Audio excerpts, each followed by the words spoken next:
Maziku tena hapa. Oya, maziku tena hapa. Nikizungumza nikiwa ndani ya Chanika Kibaoni, jiji la Ilala, Dar es Salaam. Bwana, niko ndani ya lori kabisa kwa wale wateja wangu wanahitaji lori, au sio? Ngoja nionyesheni nyama sasa. Umeona hii hapa hii.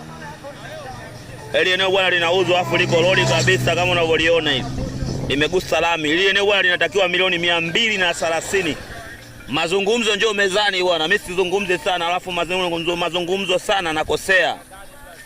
Kazi yangu sio kuzungumza, kazi yangu kukuonyesha wewe ulipo. Huko Marekani, Dar es Salaam, huko Tanzania. Huko wapi wewe? Mtanzania kama mimi. Njoo chukua eneo hapa 230. Mazungumzo tajiri anakuambia njoo kutana na mhusika, au sio bwana? Maneno mengi yasiwepo, kikubwa inahitajika pesa. Barabara ya lami kabisa, unaona vyuma vinapita hivi. Utakuja kujirutia baadaye ile eneo, Mimi nakwambia. Kuna watu wananipigia simu, maziku eneo la barabarani. Sasa unataka nini? Huu mwaka mwingine, oya hakikisha ukija kwenye eneo kama hili una 5% za maziku tena. Kama una 5% za maziku tena, biashara hapa haiwezi kufanyika yani hakikisha una 5% za maziku tena.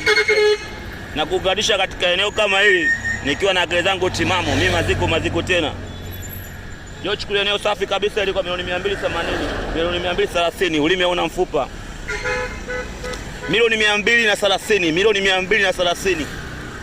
Unataka nini sasa? Milioni 230 eneo li hapa hili. Umeona watu? Uko lori kabisa hili. Maziku tena hapa. Karibu sana ujipatie.